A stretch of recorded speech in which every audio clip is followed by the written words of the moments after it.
إن الحمد لله نحمده ونستعينه ونستغفره ونعوذ بالله من شرور أنفسنا ومن سيئات أعمالنا من يهده الله فلا مضل له ومن يضلل فلا هادي له وأشهد أن لا إله إلا الله وحده لا شريك له وأشهد أن محمدا عبده ورسوله أما بعد فإن خير الحديث كتاب الله وخير الهدي هدي محمد صلى الله عليه وسلم وشر الأمور محدثاتها وكل محدثة بدعة وكل بدعة ضلالة وكل ضلالة في النار۔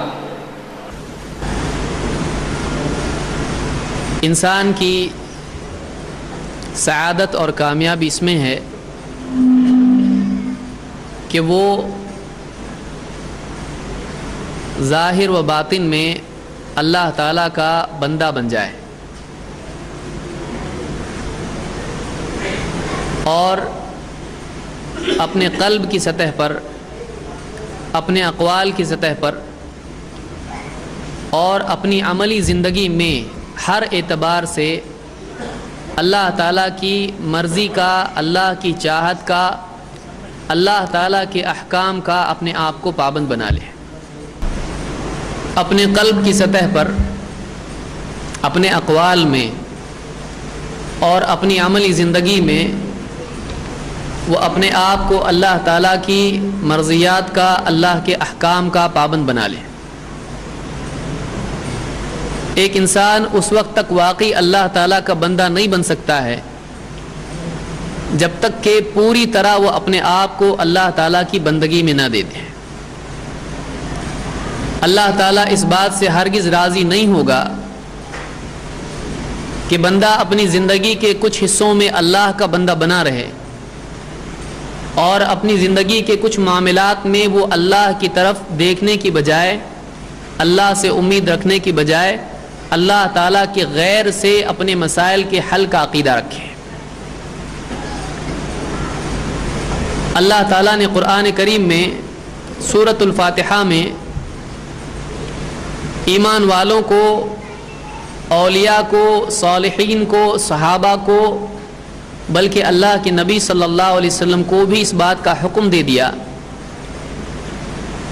کہ وہ اللہ تعالیٰ ہی کی عبادت کریں اور اللہ تعالیٰ ہی سے اپنے مسائل میں استعانت کریں، اپنی زندگی کے تمام معاملات میں مدد طلب کریں۔ اور اللہ کے نبی صلی اللہ علیہ وسلم پر بھی اللہ تعالیٰ نے یہ لازم کر دیا کہ آپ یہ دعا اپنی ہر نماز میں، چاہے وہ فرض نماز ہو یا چاہے وہ نفل نماز ہو، چاہے وہ جماعت کی نماز ہو یا انفرادی نماز ہو، چاہے وہ جنازے کی نماز ہو، اپنی ہر نماز میں اللہ تعالیٰ سے اس بات کی دعا کریں اور اس بات کا اعلان کریں کہ ایاک نعبد و ایاک نستعین اور اہدنا الصراط المستقیم۔ ایک طرف تو یہ دعا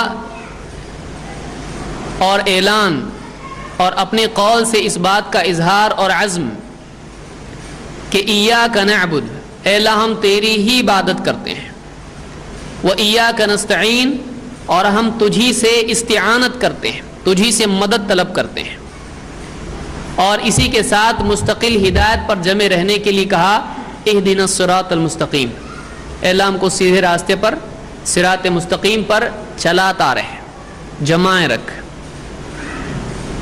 اس لیے کہ انسان چاہے اپنے بارے میں کتنا ہی یقین کیوں نہ رکھتا ہو کہ اس کا عقیدہ صحیح ہے،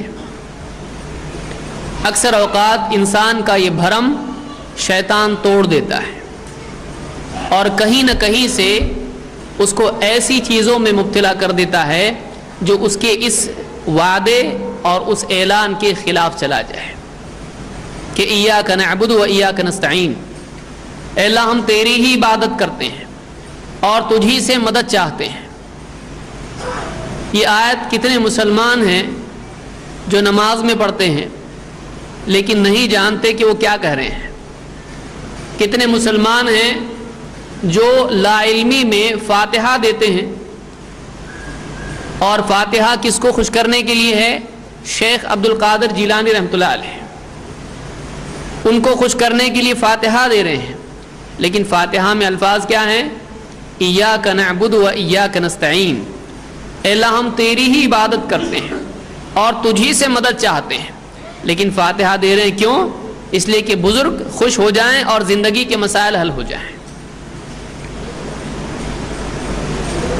انسان کی لا علمی، اس کی جہالت اس کا سب سے بڑا دشمن ہے، اس لیے کہ جس انسان کے پاس صحیح علم نہیں ہے اس انسان کو کسی دشمن کی ضرورت نہیں ہے، ہلاکت کے لیے اس کے لیے کسی خارجی طاقت کی دشمنی کی ضرورت نہیں ہے، وہ اپنا دشمن آپ بن جاتا ہے۔ صحیح علم انسان کے لیے بہترین رہبر ہے، چاہے اس کا کوئی ساتھی ہو یا نہیں ہو، صحیح علم اس کو گڑھوں سے بچاتا ہے۔ اور آج مسلمانوں کا حال یہ ہے کہ دنیاوی اعتبار سے ویسے بھی علم میں بہت پیچھے ہیں، لیکن دینی اعتبار سے اس سے بھی زیادہ پیچھے ہیں۔ امت کا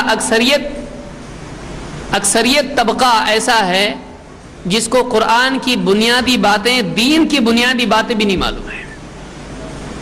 آپ مسجد میں عید کے دن جتنے لوگ آتے ہیں، آپ ان میں سے پوچھیں، اگر اعلان کریں عام علاقوں میں کہ بھائی ایاک نعبد و ایاک نستعین آپ پڑھتے ہو، اس کے معنی کیا ہیں؟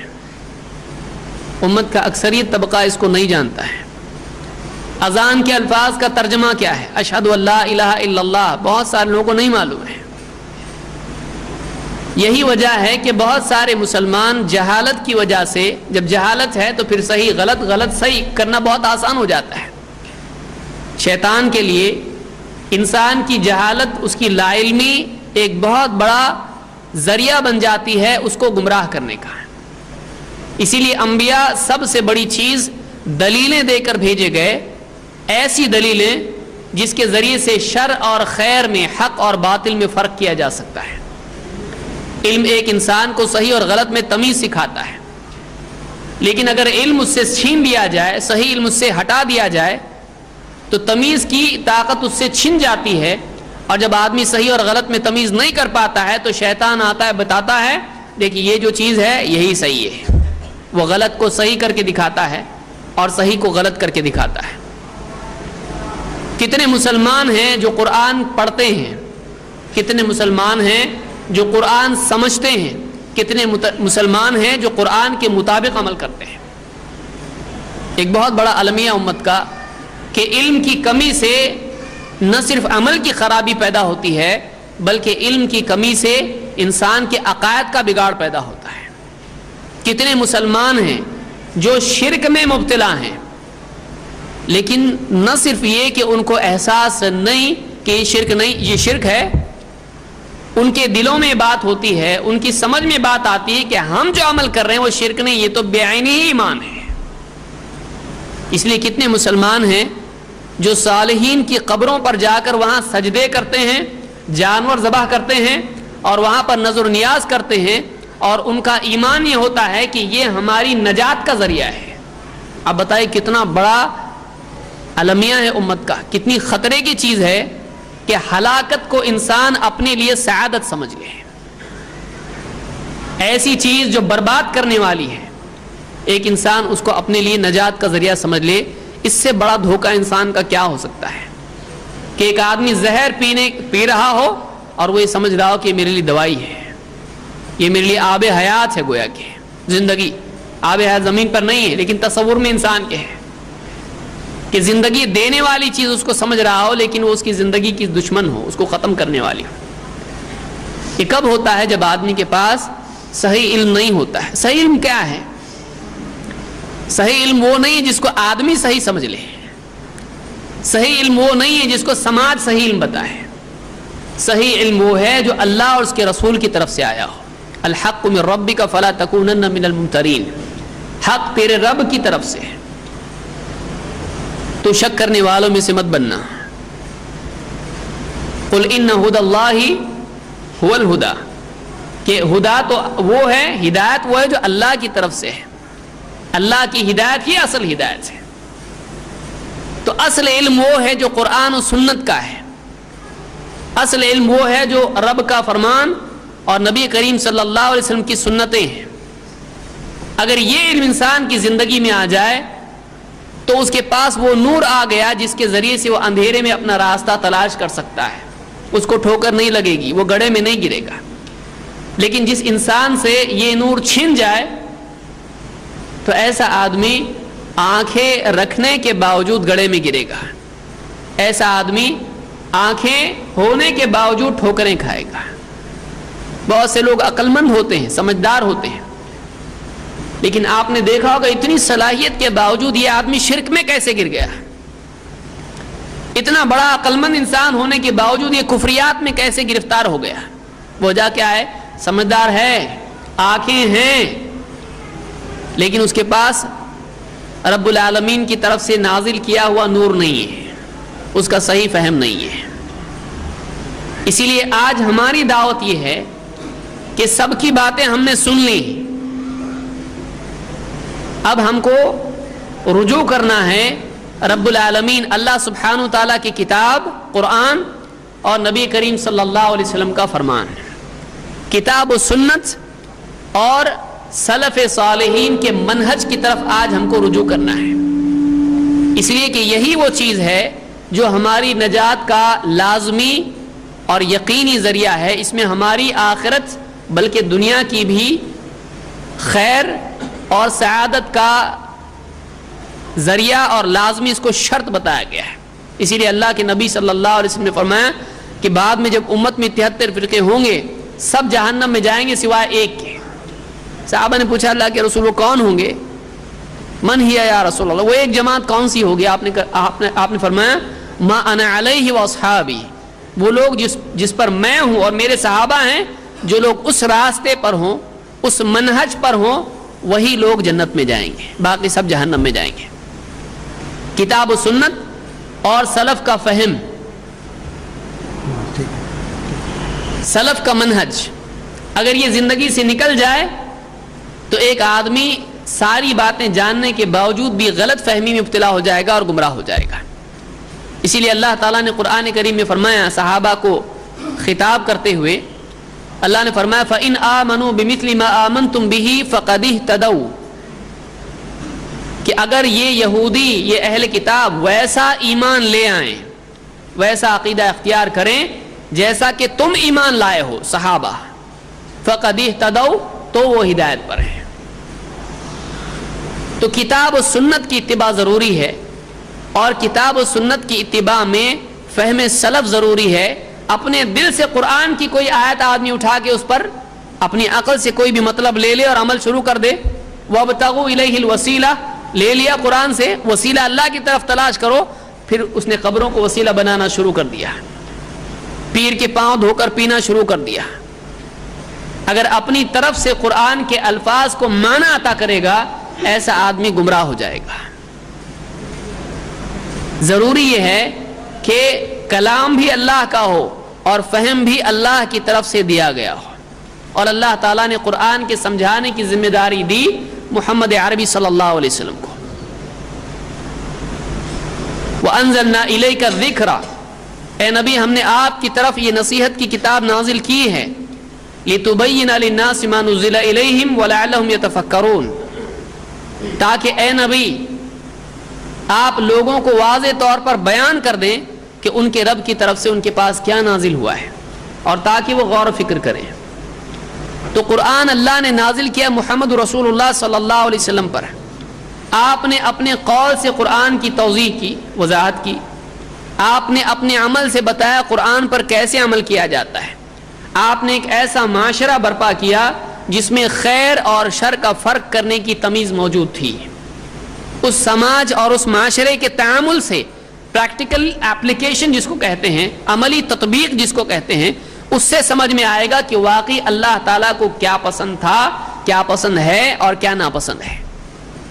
اس سماج کو دیکھنا پڑے گا. آج مسلمان کیا کرتا ہے کہ ہمارے بزرگ تو ایسا کرتے ہیں, ہمارے ہاں تو ایسا ہوتا ہے, ہمارے بڑے تو ایسا کہتے ہیں, ہمارے پیر صاحب تو ایسا کہتے ہیں, باپ دادا یوں کہتے ہیں, میری عقل شریف میں تو یہ آتا ہے. لیکن ہم کو اپنی عقل، اپنا سماج، باپ دادا یا فلاں ابن فلاں کو نہیں دیکھنا ہے، ہم کو دیکھنا ہے کہ ہمارے لیے نمونہ کون ہے۔ لقد کان لکم فی رسول اللہ اسوۃ حسنہ، تمہارے لیے اگر بہترین نمونہ ہے تو رسول اللہ صلی اللہ علیہ وسلم میں ہے۔ لقد کان لکم فی رسول اللہ اسوۃ حسنہ، آپ صلی اللہ علیہ وسلم نے جس چیز کو کیا ہم کریں، آپ نے جس کو ترک کیا ہم ترک کریں۔ اس کو سمجھیں، اس لیے کہ آگے کی بات اس پر مبنی ہے۔ یہ سمجھ میں آیا آگے کا آسان ہو جائے گا، یہ سمجھ میں نہیں آیا آگے کا تھوڑا مشکل ہو جائے گا، کہ اللہ کے نبی صلی اللہ علیہ وسلم نے جو کیا وہ ہمارے لیے دین ہے، ہمارے لیے وہ قابل اتباع ہے، اور آپ نے موقع ہونے کے باوجود، امکان ہونے کے باوجود جس کو عمدن ترک کیا، اس کا ترک کرنا بھی ہمارے لیے ضروری ہے۔ آپ نے نہیں کیا، اس کو نہیں کرنا بھی ہمارے لیے ضروری ہے۔ نبی نے جو کیا وہ کرنا دین ہے، نبی نے جس کو چھوڑے رکھا وہ بھی دین ہے، اس کو چھوڑنا دین ہے، اس کو چھوڑنا دین ہے۔ آپ دیکھیں آج مسلمانوں میں کئی لوگ ایسے ملیں گے، اگر آپ اس کا اوپر کا بٹن کھولیں تو کچھ دکھائی دے گا، اس کو تعویذ لٹکا ہوا ہے،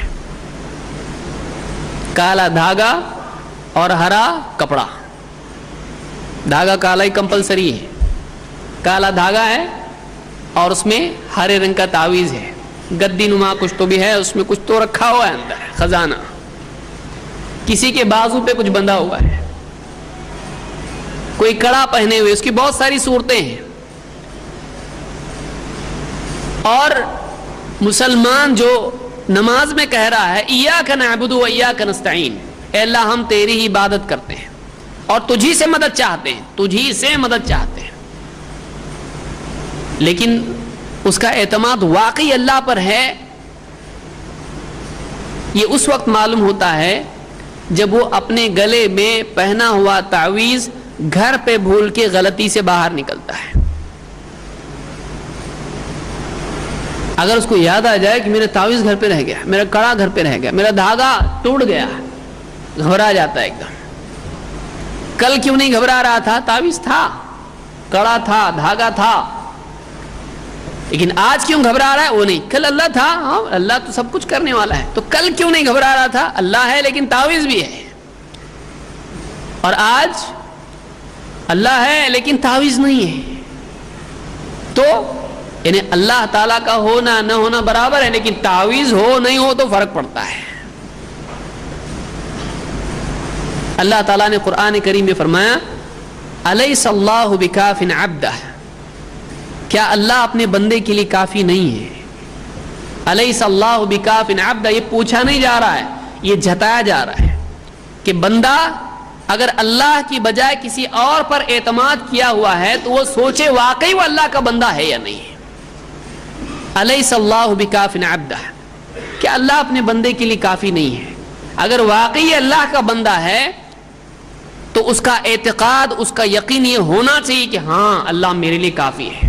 معلوم ہوا اللہ کافی ہے، یہ عقیدہ ہے اس آدمی کا جو واقعی صرف اور صرف اللہ کا بندہ ہو، لیکن جس کی بندگی بٹی ہوئی ہو تو اس کے لیے اللہ کافی نہیں ہوگا، اس کے لیے اور ایڈیشنل چیزیں چاہیے۔ ایک مومن کا عقیدہ یہ ہونا چاہیے کہ اللہ تعالی ہر ذریعے کا بدل بن سکتا ہے، لیکن کوئی بھی ذریعہ، کوئی بھی سبب، کوئی بھی چیز اللہ کا بدل نہیں بن سکتی ہے۔ اللہ ہر چیز کا بدل بن سکتا ہے، کوئی چیز نہیں ہے اللہ تعالیٰ اس کی کمی کو خود پورا کر سکتا ہے۔ اللہ کے نبی صلی اللہ علیہ وسلم ہیں، کھانا کم ہو گیا سفر میں، کیا کیا؟ کھانا نہیں، نہ کھیتی نہ باڑی، کچھ بھی نہیں۔ صحابی عمر رضی اللہ عنہ نے کہا اللہ کے رسول، کچھ صحابہ آئے، کہا اللہ کے رسول ہم جانور ذبح کر دیتے ہیں اپنی سواریوں کو، کھانا کم ہو گیا۔ آپ نے کہا ٹھیک ہے۔ عمر آئے، کہا اللہ کے رسول آپ ایسا کرنے کا حکم دیں گے سواریاں کم ہو جائیں گی، آپ ایسا کیجئے سب کے کھانے جمع کر لیجئے اور آپ اللہ سے دعا کیجئے۔ آپ نے کہا ٹھیک ہے ایسا کرو۔ سب نے کھانا جمع کیا اور بہت تھوڑا تھا، مشکل سے ایک دسترخوان پر جمع ہو سکتا تھا، وہ لوگ دسترخوان پہ کھاتے تھے۔ ایک چمڑے کے دسترخوان پہ جمع ہوا، اتنا تھوڑا اچھا خاصا آپ کے ساتھ لشکر ہے، کئی مسلمان ساتھ میں، تھوڑا سا کھانا ہے. آپ نے جو اللہ نے چاہا آپ نے دعا کی، کسی کو سکھایا نہیں، آپ نے دعا کی اللہ سے، اور جو اللہ اور آپ کے بیچ میں ہوا آپ کو ہی معلوم، اللہ کو معلوم کیا الفاظ تھے. آپ نے دعا کی اللہ سے اور کہا اس کو بھر لو، اپنے اپنے برتنوں میں بھر لو. سب نے برتنوں میں بھرنا شروع کر دیا ہے. صحابی کہتے ہیں کہ سب کے برتن بالکل بھر گئے، اور جتنا باقی تھا جیسا تھا ویسا ہی دسترخوان پر ابھی باقی تھا. کہاں سے آیا؟ کوئی ذریعہ نہیں، اللہ تعالیٰ چاہے دے سکتا ہے.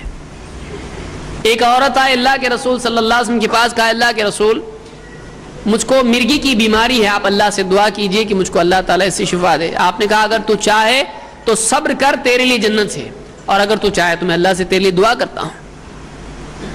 اس نے کہا میں صبر کروں گی، لیکن اتنی دعا کیجئے کہ اللہ تعالیٰ جب میں مجھ پر دورہ پڑے تو میرا حجاب نہیں کھلے. آپ نے اس کے لیے دعا کی. ایک مرتبہ ابن عباس نے اس عورت کو دیکھا طواف کرتے ہوئے کعبہ کا، تو آپ نے اپنے ساتھی سے کہا کہ جنتی عورت دیکھنا چاہتا ہے، یہ دیکھیے یہ عورت ہے، کیونکہ اس نے اللہ کے نبی صلی اللہ علیہ وسلم سے جب کہا تھا تو آپ نے کہا اگر تو صبر کرے تیرے لیے جنت سے، اور اس نے اس کو قبول کیا. اللہ تعالیٰ دوائی نہیں ہے، اللہ تعالیٰ علاج بغیر دوائی کے کر سکتا ہے، قدرت ہے اللہ کو. اگر کسی کے پاس کوئی ذریعہ نہیں ہے، اولاد نہیں ہے، اللہ تعالیٰ سے چھپ چھپا کے دعا کر رہے ہیں. کون؟ زکریا علیہ السلام. اے اللہ میری بیوی بانجھ، مجھ کو بڑھاپا آ گیا ہے، میرا سر جوش مارتا ہے بڑھاپے سے، واشتعل الرأس شیبا، میرا سر بڑھاپے سے جوش مارتا ہے، اور میری بیوی بانجھ ہے. اے اللہ مجھ کو اپنی طرف سے ایک وارث دے دے. یا بیوی کے گلے میں تعویذ باندھا؟ نہیں. نبی بھی اپنی بیوی کو اولاد نہیں دے سکتے ہیں، اللہ تعالیٰ سے دعا مانگتے ہیں. اور کوئی آدمی گلے میں باندھ لیا بیٹا ہو جائے گا، بیٹے کے تعویذ الگ، بیٹی کے تعویذ الگ. اب اس کو بیٹا ہوگا یا بیٹی ہوگا؟ اب بتائیے، فلانی درگاہ کی عودی کھا لو بیٹا ہو جائے گا، یہ کیا ہے؟ بیج ہے کیا ہے؟ کہاں سے پیدا ہوگا؟ نبی ہے، اللہ تعالیٰ سے دعا کر رہے ہیں اللہ مجھ کو اولاد نہیں ہے، بڑھاپا آ گیا اب تک اولاد نہیں، اور میری بیوی بانجھ ہے، نہ خود اولاد بیوی کو دے سکتے ہیں نہ بیوی کا بانجھ پن دور کر سکتے ہیں. بھائی نبی کی بیوی ہے، کوئی معمولی انسان ہوتا ہے، وہ بھی تو اولیاء ہیں، وہ بھی تو اللہ کے مقرب بندے ہیں، لیکن اپنے آپ کو اولاد وہ خود نہیں دے سکتے، نبی تو اولاد نہیں دے سکتا. کس سے دعا کر رہے ہیں؟ اللہ تعالیٰ سے کہ اللہ مجھ کو اولاد دے. فَهَبْ لِي مِن لَّدُنْكَ وَلِيًّا، اے اللہ تو اپنے پاس سے مجھ کو ولی دے، میرا وارث دے. سارے نبی اللہ سے مانگتے تھے، اور واقعی اللہ کا بندہ اللہ سے مانگے گا، جس کی بندگی بٹی ہوئی ہے وہ سب طرف جائے گا، سب طرف سر جھکائے گا، سب کے آگے ہاتھ پھیلائے گا. اللہ کے نبی صلی اللہ علیہ وسلم کو اللہ نے اس کا حکم دیا، فَاعْبُدْهُ وَتَوَكَّلْ عَلَيْهِ، اے نبی آپ اللہ کی عبادت کرو اور اسی پر اپنا توکل رکھو. وَتَوَكَّلْ عَلَى الْحَيِّ الَّذِي لَا يَمُوتُ، اے نبی آپ اس ذات پر اپنا بھروسہ رکھیں جو زندہ ہے، جس کو موت نہیں ہے، جو زندہ ہے اس کو موت نہیں ہے.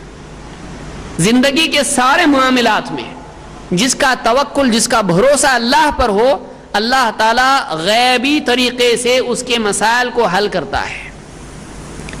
لیکن جو انسان اللہ سے اپنے بھروسے کو ہٹا کر مختلف چیزوں میں اپنا بھروسہ رکھے، اللہ تعالیٰ کی طرف سے اللہ کی مدد اس سے ہٹ جاتی ہے، در بدر پھرتا رہتا ہے، مسئلہ حل ہوتا نہیں ہے. اور اگر ہو جائے تو اس کی بہت بڑی قیمت دینی پڑتی ہے، ایمان گنوا کے مسئلہ حل کرانا پڑتا ہے. کیا دیا کیا پایا، کیا کھویا کیا پایا. ایمان کھو کے دنیا کی چیزیں سامان پانا پڑتا ہے. دنیا کے سامان کی خاطر اپنا ایمان کھو دے، اس سے برا انسان کا سودا کیا ہو سکتا ہے. اولاد نہیں، جا کر کسی کے آگے سر جھکاتا ہے، سر ٹکاتا ہے، اولاد مل گئی، کیا ہوا؟ دینے والا اللہ ہے. دینے والا اللہ ہی ہے، لیکن اب اس کے دل میں اس کا عقیدہ آنے کی وجہ سے اس کا ایمان باطل ہو گیا ہے کہ فلاں نے نام بھی رکھ دیتا ہے، بابا بخش یا جو بھی ہے۔ انسان کے مسائل کا حل کرنے والا اللہ کے سوا کوئی نہیں ہے۔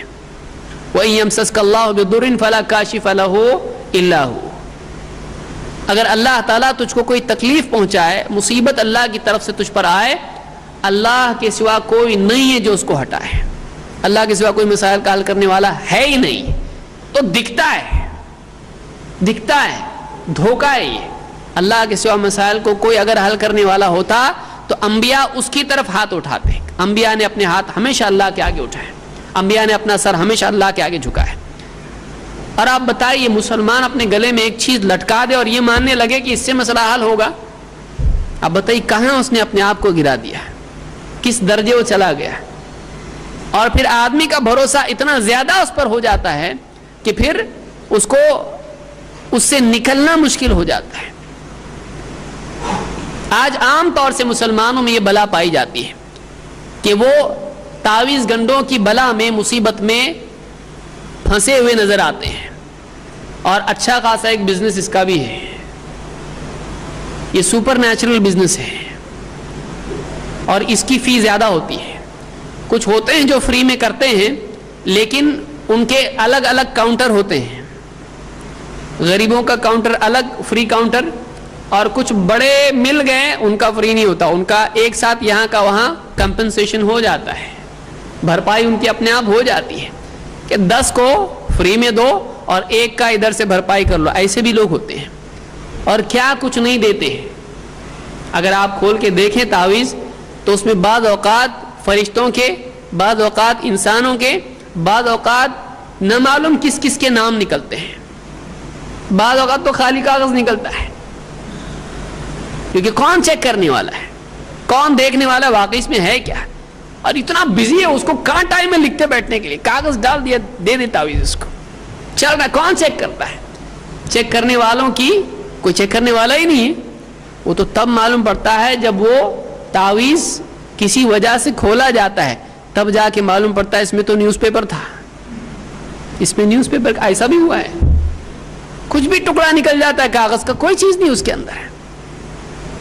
تو یہ شرعی حیثیت اس کی کیا ہے؟ اور کچھ لوگ اس بارے میں کچھ عقلی اور کچھ نقلی دلیلیں دیتے ہیں، تو یہ کیا چیز ہے شرعی اعتبار سے، اس کی کیا حیثیت ہے، اس کا کیا معاملہ ہے؟ آئیے دیکھتے ہیں کہ تعویذ کی شرعی حیثیت کیا ہے، اور واقعی تعویذ لٹکانا یہ شرک ہے یا نہیں ہے۔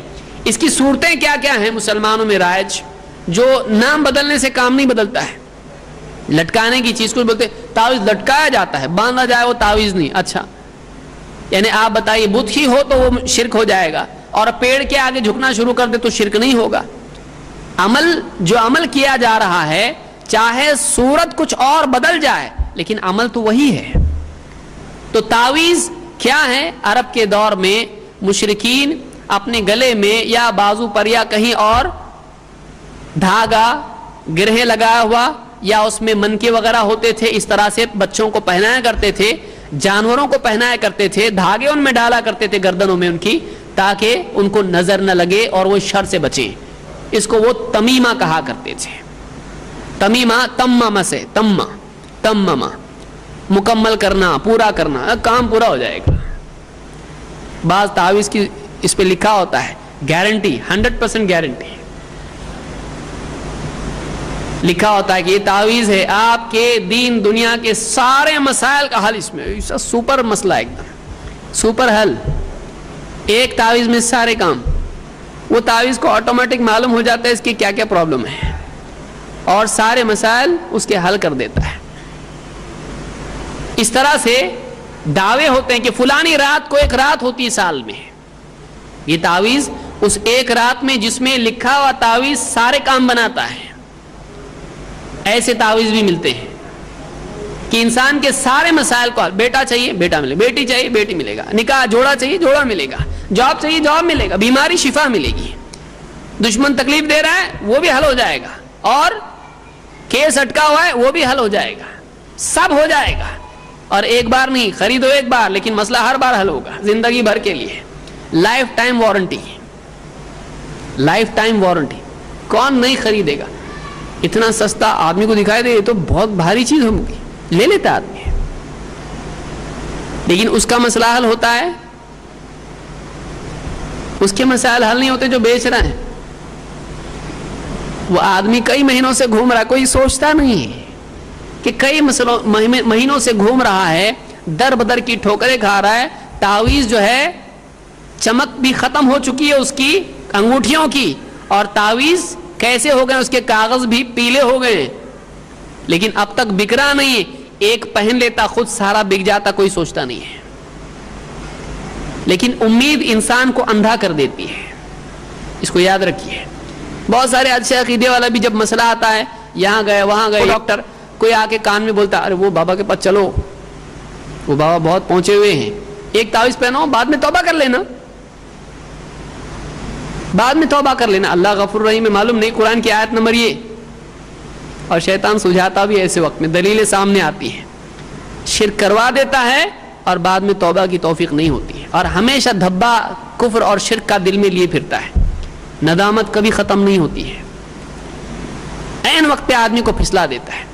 تو تعویذ کے بارے میں مختلف شکلیں پائی جاتی ہیں۔ مثال کے طور پر بہت سارے لوگ گھروں میں کالی گڑیا لٹکاتے ہیں، اب غیر مسلم کالی لٹکاتے ہیں، ہمارے مسلمانوں نے اس کا کلر چینج کر دیا، اسلامی بنا لیا اس گڑیا کو، ہری گڑیا،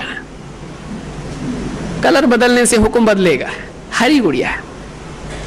بعض گڑیا اب دیکھیے بہت سارے لوگ دھیان نہیں دیتے ہیں، گاڑیوں میں لٹکی ہوتی ہے، گاڑی کوئی پر لٹکا ہوا ہوتا ہے مرغی کا یا کسی کے مور کا پر لٹکا ہوا ہوتا ہے، تو گڑیا لٹکی ہوئی تھی گھروں میں، دکانوں میں اس طرح کی کوئی چیز لٹکی ہوئی ہوتی ہے۔ یا بعض لوگ ناریل لٹکاتے ہیں، کچھ لوگ کالے کپڑے میں اور کچھ لوگ ہرے کپڑے میں ناریل لٹکایا جاتا ہے گھروں میں، خاص طور سے دکانوں میں۔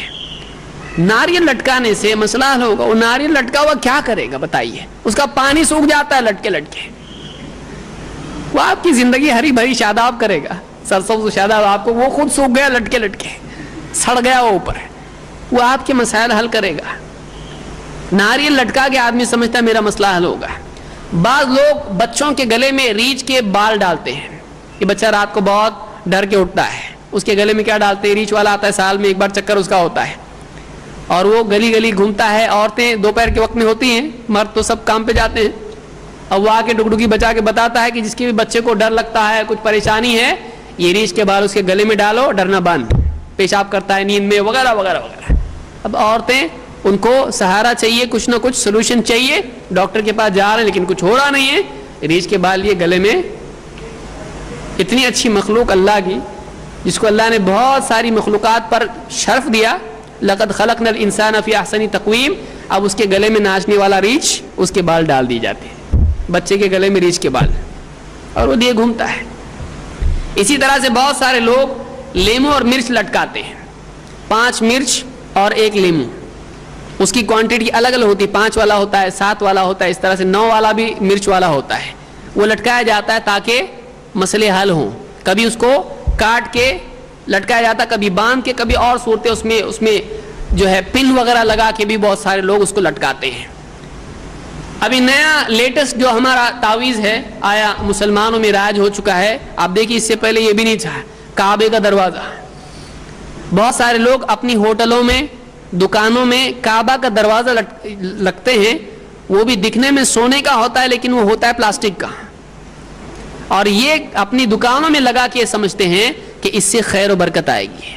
بہت سارے لوگوں کی نیت واقعی ہوتی ہے، ان کو معلوم ہے یہ کیوں لیا ہے، کام بنانے کے لیے، لیکن بولتے ہیں بھائی اس کو دیکھ کے اللہ یاد آئے گا، اللہ کا گھر یاد آئے گا، ہم کو ایک دن حج جانا ہے، حج کی یاد آئے گی۔ آدمی کرنے کے کام کے لیے بڑی دلیلیں دیتا ہے، اپنے مسجد میں نہیں جاتا ہے، علاقے کی مسجد میں نہیں جا رہا ہے، اور کعبہ جانے کی امید رکھ رہا ہے، 5 وقت اذان ہو رہی ہے، اس کو بلایا جا رہا ہے، وہاں نہیں جا رہا ہے، اور کعبہ کا دروازہ اپنے گھر میں لگا کے سمجھتا ہے کہ اس سے حج کی یاد آئے گی۔ 5 ٹائم کی نماز تو پہلے پڑھ، وہاں جا کے حج کرنے کی بات اپنی جگہ درست ہے، لیکن یہ سمجھتے ہیں کہ اس کے ذریعے سے کیا ہوگا، گھر میں خیر و برکت آئے گی۔ کچھ لوگ درگاہ کا ناڑا باندھتے ہیں، رات میں درگاہ پہ رکھا جاتا ہے ناڑا، اور رات بھر میں وہ چارج ہوتا ہے، اس کے بعد میں وہ لے کے اس کو باندھتے ہیں، رات بھر میں اس میں پاور آتا ہے کچھ لوگ وہاں پہ کڑا رکھتے ہیں، کچھ لوگ وہاں پہ کڑا یعنی اس پہ کچھ لکھا ہوا نہیں ہوتا، تانبے کا ہوتا ہے وہ، اور کچھ کڑے کیا ہوتے ہیں، اسٹیل کے ہوتے ہیں، اس پہ آیت الکرسی لکھی ہوئی ہوتی ہے. یہاں لگا دیا، ختم، کام بننے والا. اب جہاں بھی جاؤ سرخرو ہو کے آؤ، جہاں بھی جائے گا، جہاں بھی جائے. اب دو پہن کے آئے تو کیا ہوگا، ادھر سے یہ آیا لڑنے کے لیے اور ادھر سے وہ بھی کڑا پہن کے آیا اسی درگاہ کا. بتائیے اب کیا ہوگا، بابا کس کو دیں گے، سکسیس کس کے لیے، وکٹری کس کے لیے، کیا ہے یہ؟ یعنی حق ہے، باطل ہے، صحیح ہے، غلط ہے، بابا کو اس سے کوئی دلچسپی نہیں. میرا کڑا لے جاؤ، کامیاب ہو کے واپس آؤ اور اگلے سال پھر عرس میں آنا. یعنی صحیح غلط کی کوئی تمیز نہیں، بس کڑا باندھ لیا، ناڑا باندھ لیا، مسئلہ حل ہو جائے گا. تو بعض لوگ کڑا پہنتے ہیں، بعض لوگ گاڑی میں تسبیح لٹکاتے ہیں، تسبیح لٹکاتے ہیں، وہ یہ سمجھتے ہیں اس تسبیح کے ذریعے سے کیا ہوگی، گاڑی کا ایکسیڈنٹ نہیں ہوگا. بعض لوگ حروف مقطعات کی تختی لگاتے ہیں. دیکھیے ساری صورتیں ہیں، الف لام میم صاد، یاسین، حامیم، یا اس طرح سے جو بھی حروف ہیں قرآن میں، وہ ان حروف کو دکان میں لگاتے ہیں اور سمجھتے ہیں کہ ان کے ذریعے سے کیا ہوگا، دکان میں خیر و برکت آئے گی، بزنس ایسا چلے گا پانی کی طرح سے. کچھ لوگ اس سے اور آگے بڑھ کر کیا کرتے ہیں، اس کی بے حرمتی ہوگی اس لیے کیا کرتے ہیں، 420 555 71 92 786 اس طرح کے باکس ہوتے ہیں اور اس میں ادھر سے بھی ٹوٹل، ادھر سے بھی ٹوٹل، ادھر سے بھی ٹوٹل. یہ ایک عجیب و غریب چیز ہے، کہیں سے بھی ٹوٹل مارو سیم آتا ہے. تو اس طرح سے نمبر ہوتے ہیں اور نمبروں کی تختی لگائی جاتی ہے. یہ نمبر کیا ہیں، سیکرٹ نمبر ہیں، یہ سولوشن والے نمبر ہیں، یہ سولوشن کوڈز ہیں. جس کے گھر میں رہے گا کوئی بلا نہیں آئے گی، سب بھلا ہی بھلا ہوگا اس میں. اسی طرح سے بعض لوگ انگوٹھی پہنتے ہیں عقیق کی، اور یہ عقیدہ رکھتے ہیں کہ عقیق کا کھڑا اگر اس کے اندر ہو، پتھر اس کے اندر ہو، تو ایسی انگوٹھی پہن کے جانے والا کبھی فیل نہیں ہوتا ہے اور اس کو کوئی نقصان نہیں ہو سکتا ہے. اور بعض لوگ یہ عقیدہ رکھتے ہیں کہ کچھ بھی اگر ڈیمیج ہونے والا ہے تو اپنے کو ڈیمیج ہونے سے پہلے اس کو ڈیمیج ہوتا ہے، وہ ٹوٹ جاتا ہے، تو معلوم پڑتا ہے کچھ تو بھی اشبھ ہونے والا ہے ابھی. تو یہ کیا ہے، پری وارننگ، یعنی پری ایکسیڈنٹ وارننگ ہے. یہ کچھ بھی حادثہ ہونے سے پہلے اس انگوٹھی کو معلوم ہو جاتا ہے کہ ہاں حادثہ ہونے والا ہے. اچھا، وہ انگوٹھی کھونے سے پہلے کبھی ٹوٹتی نہیں ہے، ظاہر ہے کھونا بھی تو پرابلم ہے نا، کسی کسی کی کھو جاتی ہوا، تو کھونے کے پہلے ٹوٹی نہیں، یہ تو نقصان ہوا نا اس کا، تو نقصان ہونے سے پہلے کبھی نہیں ٹوٹی ہو. تو کئی لوگ ہیں جو اس طرح کا عقیدہ رکھتے ہیں کہ پتھر اگر کوئی پہنتے ہیں ہرا نیلا پیلا یہ وہ تو اس کے کام بننے والے ہیں. اسی طرح سے بعض لوگوں کے تعویذ کھولے گئے تو اس میں 5 نام نکلتے ہیں، محمد صلی اللہ علیہ وسلم، علی، فاطمہ، حسن، حسین، یہ 5 نام اس میں سے نکلتے ہیں. بعض لوگوں کا کھولیں گے تو یا جبریل، یا میکائیل، یا اسرافیل، یا اس طرح سے فرشتوں کے نام ان کو ندا ملتی ہے، ان کو پکارا جا رہا ہے. اور بعض لوگوں کے تو کیا اول فول کچھ بھی نکلتا ہے، وہ جیسے کہ آگے آپ دیکھیں گے کیا کیا تعویذ میں نکل سکتا ہے. تو اس طرح کی چیزیں بہت سارے مسلمان پہنتے ہیں. آپ بتائیے کیا اللہ ہم کو کافی نہیں ہے؟ شرم آنا چاہیے مسلمان کو، اللہ کافی نہیں اس کے لیے؟ کیا یہ ساری چیزیں یا ان میں سے کوئی ایک چیز اللہ کے نبی صلی اللہ علیہ وسلم اور صحابہ کرتے تھے؟ دوسری قوموں کا سیکھ سیکھ کے مسلمان ہی کرنا شروع کیا ہے. آپ کو ایک دھاگا بچائے گا، کڑا بچائے گا، آپ کو لیمو بچائے گا، مرچ بچائے گی آپ کو. دونوں کو ملا کے اچار بنا کے کھاتا تو ثواب ملتا کچھ، مہمان کو کھلاتا دعا دیتا، اس کو کتنا ذائقہ اچھا ہے. لٹکانے میں کیا خوبی ہے، ناریل پھوڑ کے اگر کسی بیمار کو پلاتا اس کی انرجی اس کو ملتی، لیکن گھر میں لٹکانے سے کیا پاور آنے والا ہے، کیا پاور آنے والا ہے. لیکن آدمی جب امیدیں باندھ لیتا ہے تو امیدیں انسان کی عقل پر پردہ ڈال دیتی ہے. اس لیے آپ دیکھیے جو جوا کھیلتا ہے اس کو امید ہوتی، لاٹری والے کو امید ہوگا کام، وہ کھونے پہ دھیان نہیں دیتا ہے، وہ پانے پہ دھیان دیتا ہے، اور پانا ہوتا نہیں ہے. زندگیاں چلی جاتی ہیں، ساری گھر کی جائیداد بلکہ پاؤں کے جوتے اور بدن کے کپڑے بیچ کے آدمی آ جاتا ہے لاٹری کے لیے، جوئے کے لیے. کس امید میں؟ ایک بڑا نمبر اپنا لگ جائے گا، بڑی لاٹری لگ جائے گی، کتنے گھر برباد ہوتے ہیں. لیکن لاٹری والا کئی یعنی گنا اس سے بہتر ہوتا ہے کہ جو آدمی اپنے ایمان کو بیچ کے دنیا کی چیز کی امید رکھتا ہے. وہ تو پیسے بیچ رہا ہے، وہ اپنے کپڑے کھو رہا ہے، وہ اپنے جوتے کھو رہا ہے، وہ اپنا مال کھو رہا ہے، یہ اپنا ایمان کھو کے آ رہا ہے. بتائیے زیادہ خطرناک بزنس کس نے کیا، سودا کس نے مہنگا کیا کہ ایک آدمی اپنا ایمان ہی کھو دے. دنیا کے پانے کی امید میں وہ ملا بھی نہیں اس کو. کیونکہ کئی لوگ ہیں جو ایک سولوشن کرتے ہیں شرکیہ، نہیں ہوتا ہے، دوسرا آ کے بولتا ہے ایجنٹ نہیں یہاں نہیں وہاں سالو ہوگا یہ، تو دوسرے کے پاس جاتے ہیں. تو یہاں ہوتا تو ہو جانا چاہیے تھا، نہیں ہوتا ہے. اسی لیے کئی درگاہ ہیں، کئی بابا اور کئی سولوشن ہوتے ہیں. یہاں نہیں ہوا تو وہاں، یہ نمبر نہیں لگا تو وہاں لگے گا. تو اگر اتنا کانفیڈنٹ تھا تو یہی ہونا چاہیے تھا، نہیں ہوتا ہے. ایک اللہ کا در چھوڑ کے اگر آدمی جائے تو پھر 100 در پہ سر جھکانے پڑتے ہیں. اللہ کے نبی صلی اللہ علیہ وسلم کا معاملہ کیا تھا؟ کان اذا حزبہ امر صلی، کان اذا حزبہ امر صلی، جب آپ کو کوئی پریشانی پیش آتی آپ نماز پڑھتے ہیں. اور اللہ نے خود اس کا حکم قرآن میں دیا، واستعینوا بالصبر والصلاۃ، مدد چاہو اللہ کی، استعانت اختیار کرو، کیسے؟ صبر اور نماز کے ذریعے سے. تو یہ اللہ کا حکم ہے، یہ دین ہے. تعویذ گنڈے آدمی کے دین کو برباد کرتے ہیں، اس کے ایمان کو برباد کرتے ہیں، اس کے مسائل کو حل بھی نہیں کرتے ہیں. یہ بھرم ہوتا ہے کہ ہو رہا ہے، یہ بھرم ہوتا ہے ہو رہا ہے. کیوں بھائی؟ جو تعویذ گنڈے نہیں پہنتے ان کے مسائل حل نہیں ہوتے، تو کیسا حل ہو رہے ہیں ان کے بھی تو حل ہو رہے ہیں. ہم لوگ تعویذ نہیں پہنتے ہیں، ہم لوگ کچھ باندھتے نہیں گلے میں، لیکن اللہ سے دعا کرنے کے بعد کیا مسائل حل نہیں ہوتے ہیں؟ ہوتے ہیں. تو پھر جب اس کے بغیر ہوتا ہے تو کیوں آدمی اس طرف جائے، کیوں آدمی وہ عمل کرے جس کا انکار اللہ اور اس کے رسول نے کیا ہے؟ توکل کا حکم ہم کو دیا گیا ہے. آئیے دیکھتے ہیں اس بارے میں قرآن و سنت میں ممانعت کی کیا دلیل ہے. بعض لوگوں کا کہنا کیا ہوتا ہے، ٹھیک ہے سب، لیکن یہ منع کدھر ہے؟ بہت سارے لوگ ان کو سمجھ میں نہیں آتا ہے، ان کو چاہیے کہ آپ بتاؤ یہ منع ہے تو ہم چھوڑیں گے، نہیں تو نہیں چھوڑیں گے. ایسے لوگوں کے لیے آئیے دیکھتے ہیں اس کی ممانعت کی کیا دلیلیں ہیں اور کیوں یہ غلط ہے. عقبہ ابن عامر الجہنی صحابی ہیں رضی اللہ عنہ، فرماتے ہیں ان رسول اللہ صلی اللہ علیہ وسلم اقبل الیہ رہط، اللہ کے رسول صلی اللہ علیہ وسلم کے پاس ایک رہط، 3 سے لے کے 9 تک کی گنتی کو رہط کہا جاتا ہے، اتنے لوگ آئے.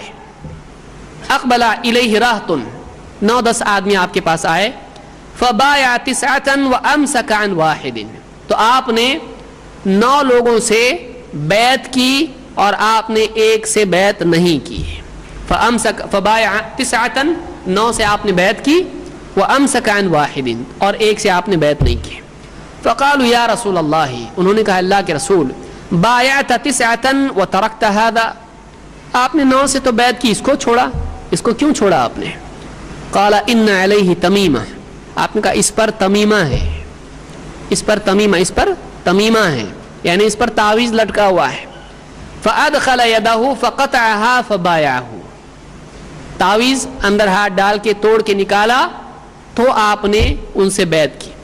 توڑا یا تو آپ نے توڑا یا تو خود انہوں نے توڑا، اندر سے تعویذ جو لٹکا ہوا تھا اس کو توڑ کے نکال دیا. اس کے بعد اللہ کے نبی صلی اللہ علیہ وسلم نے ان سے بیعت کی، جب تک کہ ان پر تعویذ تھا آپ نے ان سے بیعت نہیں کی. وقال من علق تمیمۃ فقد اشرک، اور آپ نے فرمایا جس نے تمیمہ لٹکایا اس نے شرک کیا، جس نے تمیمہ لٹکایا اس نے شرک کیا. اس حدیث سے معلوم ہوتا ہے کہ تمیمہ لٹکانا، تعویذ گنڈے باندھنا، یہ کیا ہے؟ یہ شرک ہے. اس کو امام احمد اور امام حاکم نے اپنی کتابوں میں نقل کیا اور یہ صحیح روایت ہے. اسی طرح سے ابو بشیر الانصاری رضی اللہ تعالیٰ عنہ کہتے ہیں انہ کان مع رسول اللہ صلی اللہ علیہ وسلم فی بعض اسفارہ، کہ وہ اللہ کے نبی صلی اللہ علیہ وسلم کے ساتھ کسی سفر میں تھے. والناس فی مبیتہم، اور لوگ اپنے اپنے آرام کی جگہوں میں آرام کر رہے تھے. فارسل رسول اللہ صلی اللہ علیہ وسلم رسولا، تو اللہ کے رسول صلی اللہ علیہ وسلم نے ایک پیغام دے کر ایک آدمی کو بھیجا، ایک رسول کو بھیجا. اللہ یبقین فی رقبۃ بعیر قلادۃ من وتر او قلادۃ الا قطعت، آپ نے ایک آدمی کو بھیجا اور اس سے کہا کہ سب تک یہ پیغام پہنچا دو. اس پیغام کے ساتھ بھیجا کہ کوئی بھی اونٹ ایسا نہ رہے جس کے گلے میں کوئی دھاگا باندھا ہوا ہو، نظر سے یعنی اس کو بچانے کے لیے یا اس کو شر سے بچانے کے لیے. اس زمانے میں انسان تو انسان اونٹ کے گلے میں بھی لوگ باندھتے تھے. میں نے ایک کتاب دیکھی تعویذ گنڈوں کی, اس میں اونٹ تو اونٹ, بچے تو بچے, مرد عورت تو چھوڑیے, پیڑ کو بھی تعویذ باندھنا ہے. اگر کسی پیڑ پہ پھل اچھے نہیں لگتے ہوں, آپ کیا کیجئے, اس کو اس پر یہ تعویذ لے جا کے باندھ دیجئے, انشاءاللہ وہ ثمردار ہوگا. انشاءاللہ تو سب کچھ ہو سکتا ہے. انشاءاللہ کا مطلب کیا ہے؟ اللہ نے چاہا. بغیر تعویذ باندھے اللہ نے چاہا تو نہیں ہوگا. جب اللہ چاہے تو تعویذ باندھو, نہیں باندھو تو ہونا ہی ہونا ہے. تو انشاءاللہ کی قید کیوں ہے یہاں پر؟ تو شرک کر کے انشاءاللہ ہوگا سے اچھا ہے شرک سے بچ کے انشاءاللہ ہوگا. تو پیڑوں پہ تعویذ باندھنے کا آج عام جو ہے مسلمانوں میں بھی رواج. اعمال قرآن آپ کتاب اٹھا کے دیکھیے, ایسے ایسے تعویذ اس میں دکھیں گے آپ کو کہ آپ کی عقل حیران ہو جائے گی کہ مسلمان بھی ایسا کر سکتا ہے, مسلمان بھی ایسا کر سکتا ہے. تو اس کو امام البخاری مسلم دونوں نے روایت کیا. اس سے معلوم ہوا کہ مسلمان انسان تو چھوڑیے, جانور کے گلے میں بھی کوئی دھاگا نہیں ہونا چاہیے جو حفاظت یا نفع کے لیے باندھا گیا ہو. بعض لوگ کہتے ہیں کہ اس سے ہم کو فائدہ ہوتا ہے, اس سے ہم کو فائدہ ہوتا ہے. بعض لوگ کہتے ہیں دیکھیے ہم کو ایک پرابلم تھا اور ہم کو اس سے گلے میں جب تعویذ ہم نے باندھا تو ہمارا مسئلہ حل ہو گیا. یہاں پر یہ قاعدہ یاد رکھیں کہ کسی چیز سے فائدہ ہونا یہ اس بات کی دلیل نہیں ہے کہ وہ چیز اسلام میں جائز ہے. اگر فائدہ کو آپ دلیل بنائیں بلکہ فائدہ کو اپنے لیے حلال بنانے کا قاعدہ بنا لیں تو پھر چوری حلال, جھوٹ حلال, دھوکہ حلال, خیانت حلال, ساری اس طرح کی چیزیں کیا ہو جائیں گی؟ حلال. کیوں؟ جھوٹ بولنے میں فائدہ ہے, چوری کرنے میں فائدہ ہے, خیانت میں فائدہ ہے, دھوکے میں فائدہ ہے. پھر فائدہ کس میں نہیں ہے؟ اگر فائدے کی بنیاد پر آدمی چیزوں کو حلال ماننے لگے تو پھر آپ دیکھیے کئی چیزیں ہیں جن میں فائدہ ہوتا ہے. یہاں تک کہ قرآن کریم میں اللہ نے فرمایا یسألونک عن الخمر والمیسر, لوگ آپ سے شراب اور جوئے کے بارے میں پوچھتے ہیں, حلال ہے کہ حرام ہے کیا ہے. لوگ آپ سے پوچھتے ہیں شراب اور جوئے کے بارے میں. قل فیہما اثم کبیر ومنافع للناس, اے نبی آپ لوگوں سے یہ کہیے کہ اس میں بہت بڑا گناہ ہے اور لوگوں کے لیے کچھ فائدے بھی ہیں. وَإِثْمُهُمَا أَكْبَرُ مِن نَفْعِهِمَا, اور ان دونوں کا گناہ ان کے فائدے سے بڑا ہوا ہے. اب یہ بات معلوم ہوئی کہ چیک کرنا ہے تو کیا دیکھا جائے گا؟ اس میں فائدہ ہے لیکن اس میں گناہ ہے کیا؟ اگر گناہ ہے تو فائدے کو دیکھا جائے گا نہیں. یہاں پر اللہ نے فرمایا کہ ان کا گناہ ان کے فائدے سے بڑا ہوا ہے. تو اب شراب میں فائدہ کوئی ڈاکٹر نہیں, اللہ تعالیٰ بتلا رہا ہے. آپ بتائیے اس سے بڑا فتویٰ اور کیا چاہیے؟ اس سے بڑھ کے میڈیکل رپورٹ آپ کو کیا چاہیے؟ اللہ تعالیٰ فرمایا کہ قل فیہما اثم کبیر ومنافع للناس, اے نبی آپ کہیے کہ شراب اور جوئے میں کیا ہے؟ ان میں بہت بڑا گناہ ہے اور لوگوں کے لیے فائدے بھی ہیں. ایک فائدہ ہے منافع, پلورل ہے, جمع ہے, بہت فائدے ہیں, کئی فائدے ہیں, ایک سے زیادہ فائدے ہیں. لیکن اب فائدے کو دیکھیں گے یا گناہ کو دیکھیں گے؟ اللہ نے فرمایا وَإِثْمُهُمَا أَكْبَرُ مِن نَفْعِهِمَا, ان کا گناہ ان کے فائدوں سے بڑا ہوا ہے. تو اب حلال ہوئی کہ حرام ہوئی؟ شراب بھی حرام اور اسی طرح سے جوا بھی حرام. تو اسلام کا ایک قاعدہ ہے کہ ہم فائدے کو نہیں دیکھیں گے, ہم یہ دیکھیں گے وہ جائز ہے یا ناجائز ہے, گناہ ہے کہ نہیں ہے. اور جب اللہ کے نبی صلی اللہ علیہ وسلم ایک چیز کو شرک قرار دے دے تو چاہے اس میں 1 کروڑ فائدے ہوں ہم نہیں کریں گے. 1 کروڑ فائدے ہوں ہم اس کو نہیں کریں گے. کیوں؟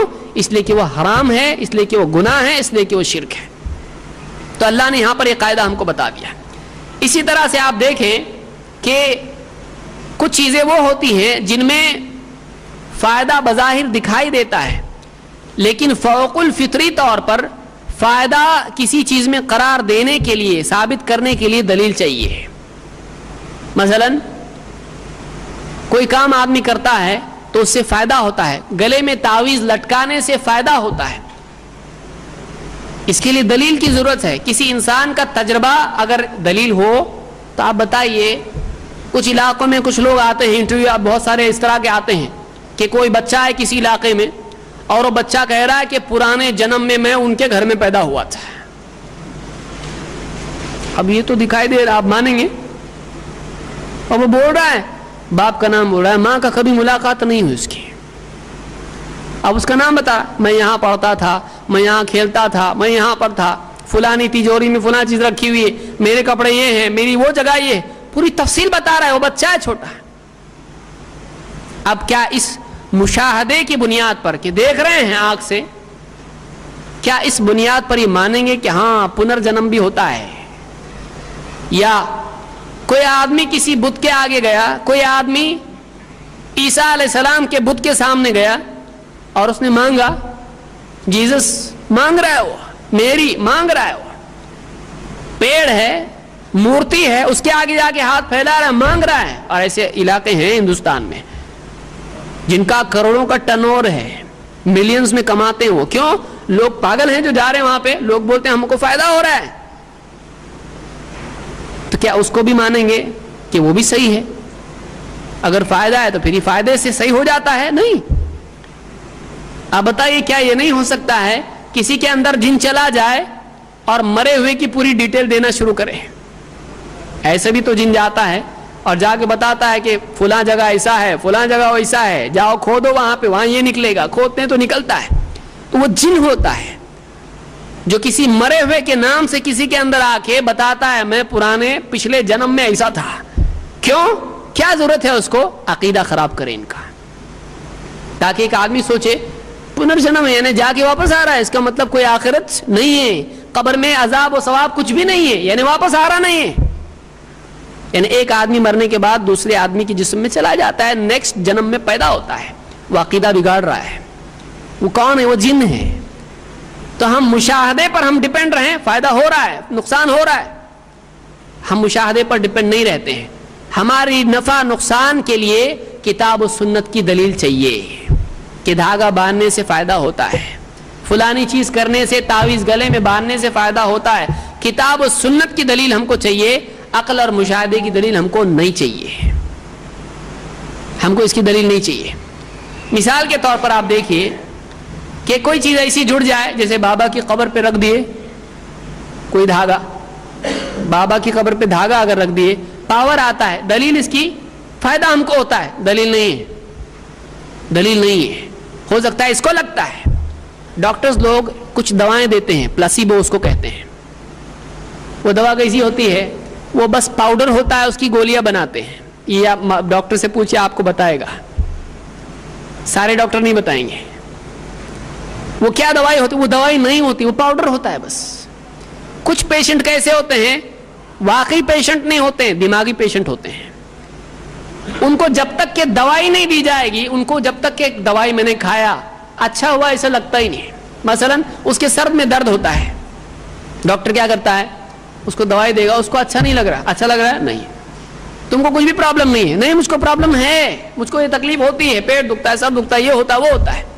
ڈاکٹر بولتا ہے اچھا ٹھیک ہے, دوائی دیتا ہے, کھاتا ہے, اب اچھا لگ رہا ہے, ہاں بہت اچھا لگ رہا ہے. حالانکہ ڈاکٹر کو معلوم ہے اس کو کچھ بھی نہیں ہے, اس کے دل میں دوائی کھانے کا شوق ہے. جب تک کہ دوائی کھاتا نہیں ہے اس کو اچھا لگتا نہیں ہے. ایسے کئی پیشنٹ ہوتے ہیں, ایسی دوائی ملتی ہے, ڈاکٹر کو جا کے پوچھیے آپ. تو بہت سے معاملات ایسے ہوتے ہیں کہ واقعی فائدہ نہیں ہوتا ہے, اس کو لگتا ہے میرے کو فائدہ ہوا, جب سے ناڑا باندھا, جب سے معاملہ ناڑا باندھا جاڑا گیا, ٹھنڈ بخار نکل گیا. تو ایسا بہت سارے لوگوں کو خود ان کو لگتا ہے کہ ہم کو فائدہ ہو رہا ہے, واقعی نہیں ہوتا. کوئی بہت گھبراہٹ ہوتی ہے ہم کو. گھبراہٹ کس کو نہیں ہوتی بھائی؟ آپ کے گھر میں وینٹیلیشن, ایک مرتبہ ایک صاحب آئے مجھ سے پوچھنے لگے کہ مجھ کو بہت گھبراہٹ ہوتی ہے, یہ ٹائم میں مجھ کو بہت گھبراہٹ ہوتی ہے. میں نے کہا آپ کا وینٹیلیشن صحیح ہے؟ وہ میرے منہ کو دیکھ رہا ہے, وینٹیلیشن کا کیا تعلق ہے اس سے؟ میں نے کہا آپ کا گھر میں ہوا اگر نہیں آتی, آپ کو گھبراہٹ نہیں ہوگی تو کیا ہوگا؟ ہاں وینٹیلیشن نہیں ہے ہمارے گھر میں صحیح, ہوا نہیں ہے تو گھبراہٹ ہی ہوگی آپ کو. بعض اوقات ایک سادہ وجہ ہوتی ہے, لیکن اتنے زیادہ لوگوں میں یہ چیزیں عام ہیں کہ ہر وجہ آدمی کس سے لے کے جا کے جوڑتا ہے. سر دکھ رہا ہے مجھ, نماز میں مجھ کو جو ہے میں صورتیں بھولتا ہوں, یا مجھ کو ایسا مسئلہ ہوتا ہے, یا مجھ کو تکلیف ہوتی ہے, پیٹ میں دکھتا ہے, تھکن محسوس ہوتی ہے. جادو تو نہیں ہے. اور آپ کسی بھی عملیات والے کے پاس جائیے, آپ اس سے مجھ کو کچھ ہے کیا, بولے آپ کو کچھ ہے, بھائی کچھ ہے تبھی تو کچھ ملے گا، ورنہ ایک بکرا فری میں چلا جائے اس کو بغیر ذبح کیے ہوئے.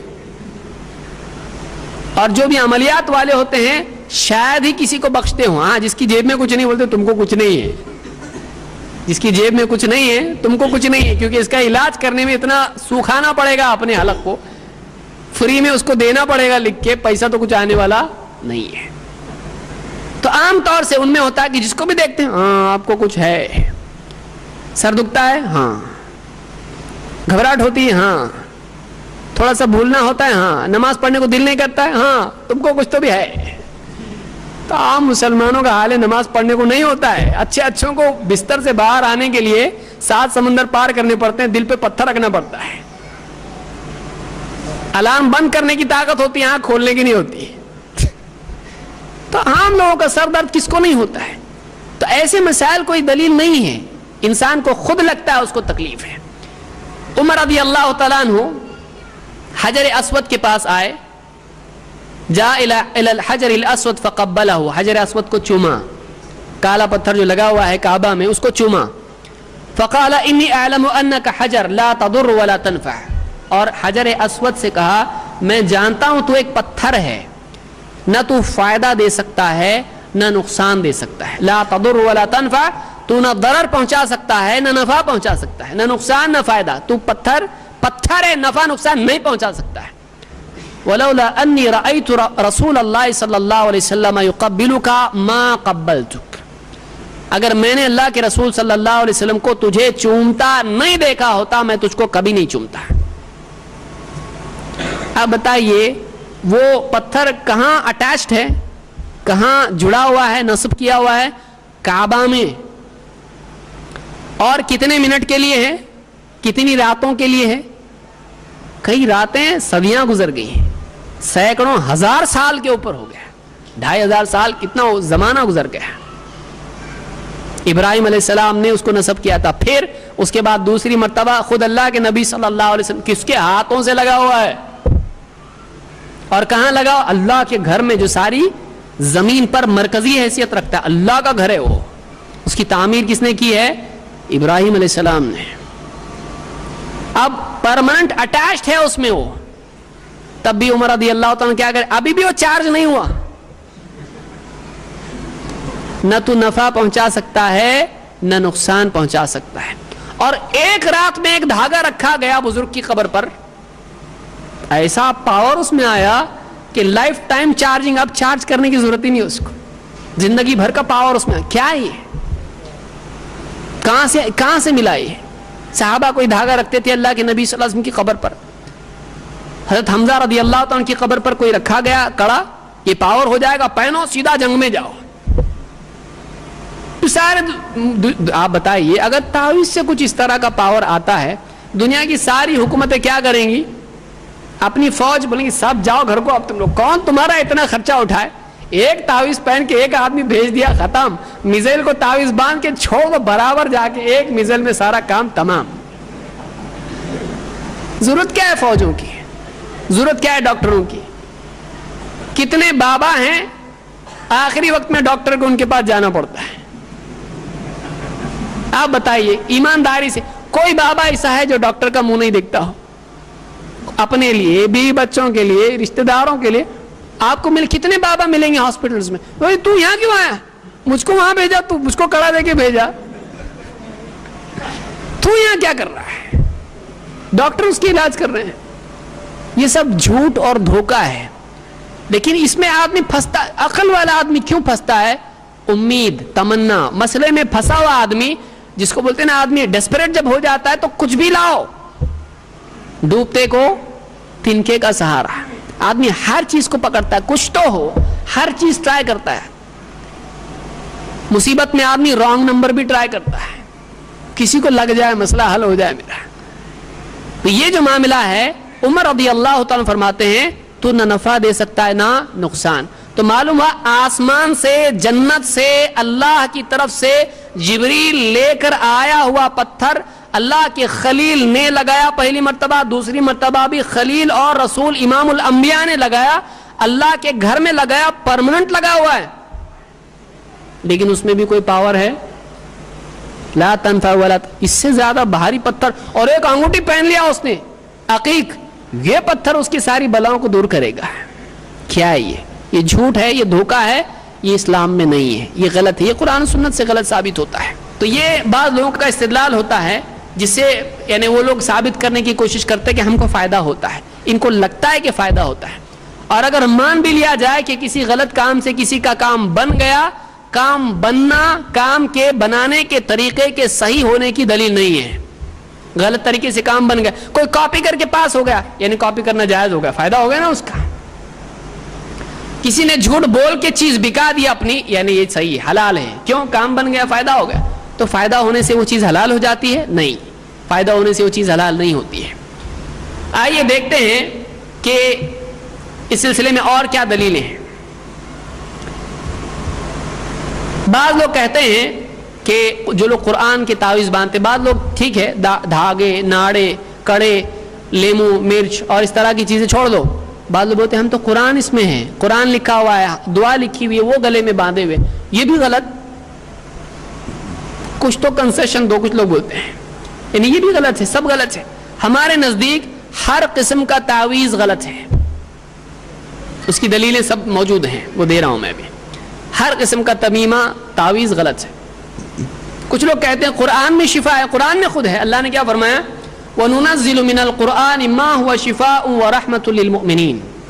ہم اس قرآن میں سے تھوڑا تھوڑا کر کے نازل کرتے ہیں جو ما ہوا شفا، جو شفا ہے، جو شفا ہے، وَرَحْمَةٌ لِّلْمُؤْمِنِينَ، اور ایمان والوں کے لیے کیا ہے؟ رحمت ہے. تو دیکھو آپ تو دلیل ملی کہ نہیں ملی؟ مل گئی، قرآن سے مل گئی کہ قرآن کیا ہے؟ شفا ہے. بس ہم شفا کے لیے کیا کر رہے ہیں؟ قرآن کو گلے میں باندھ رہے ہیں. اب آپ ان لوگوں سے پوچھئے کہ قرآن میں صرف قرآن شفا ایسا نہیں ہے، قرآن میں شہد شفا بھی ہے. اب آپ شہد کے بارے میں اگر استعمال کرنا ہے، شفا اس سے حاصل کرنا ہے، آپ کیا کریں گے؟ اس کو گلے میں باندھیں گے؟ آپ بتائیے. قرآن میں اگر شفا ہے تو اس کو گلے میں باندھا اس دلیل کو لے کے کہ قرآن میں شفا ہے. شہد میں بھی شفا ہے. حدیث میں اللہ کے نبی صلی اللہ علیہ وسلم فرماتے الحبۃ السوداء فی شفا من کل داء الا السام. کالا بیج، کلونجی، اس میں شفا ہے ہر بیماری سے سوائے موت کے. اب کیا کریں گے؟ کلونجی کی ایک پڑیا بنا کے کہاں باندھیں گے؟ گلے میں. اور اللہ تعالیٰ نے ہر بیماری کے لیے علاج اور دوا اور شفا نازل کی ہے. تو ڈاکٹر جب دوائی دیتا ہے تو آپ کیا کرتے ہیں؟ اس کی پڑیا بنا کے کون سی دوا لکھ کے دیتا ہے اس کے اوپر. اب ڈاکٹر صاحب نے دوائی دی، باندھ کے اس کو اچھے ہرے دھاگے میں آب زمزم میں ڈبو کے اور دھاگا درگاہ کا لے کے گلے میں باندھتا ہے ڈاکٹر کی. اس کو کیا کرتا ہے؟ کوئی دوائی دے دی، بوٹل دے دیا، کوئی شیشیاں 4-5 شیشیاں پوری کی پوری گلے میں باندھ دیتا ہے آدمی. کیا کرتا ہے؟ ارے بھائی شفا ہے، اس کا ہر چیز کا طریقہ ہوتا ہے اس کے استعمال کا. مثلا آیوڈیکس ہے، سر دکھ رہا ہے، ڈاکٹر کیا کرتا ہے؟ آیوڈیکس لگاؤ. آیوڈیکس کیا کرے گا؟ پیے گا، کھائے گا، سر پہ لگائے گا. ٹھیک ہے، کچھ چیزیں اپلائی کرنے کی ہے، دوائی ہے، کچھ چیزیں کھانے کی ہے، کچھ چیزیں پینے کی ہیں. اس اعتبار سے ہر دوائی کے استعمال کا ایک طریقہ ہوتا ہے. معلوم ہوا کہ جب قرآن کو شفا کہا گیا ہے تو اس سے شفا حاصل کرنے کا کوئی طریقہ ہونا چاہیے. نبی ہم کو بتائیں گے، اور کون بتائے گا؟ قرآن میں اللہ بتائے کہ قرآن شفا ہے اور شفا کا کوئی طریقہ نہ بتائے، ہو ہی نہیں سکتا ہے. پوری تاریخ اللہ کے نبی صلی اللہ علیہ وسلم کی دیکھیں، صحابہ کا دورہ آپ دیکھیں، آپ کو نہیں ملے گا کہ اللہ کے نبی صلی اللہ علیہ وسلم نے قرآن کا تعویذ کسی کے گلے میں باندھا ہو. اگر کوئی کہتا آپ امی تھے، آپ کو لکھنا نہیں آتا تھا، کیوں؟ قرآن آپ صحابہ سے نہیں لکھواتے تھے، اور لکھنے والے صحابہ اس دور میں موجود نہیں تھے. کیا صحابہ اپنے بچوں کے گلے میں تعویذ بنا کے ڈالتے تھے؟ کیا اللہ کے نبی صلی اللہ علیہ وسلم نے حسن اور حسین رضی اللہ تعالیٰ عنہما کے گلے میں تعویذ ڈالا؟ بعض لوگ کہتے بچے ہیں، بچوں کو پڑھنا نہیں آتا. آپ کیا کرتے تھے؟ کیا آپ نے بچوں کے گلے میں تعویذ ڈالا؟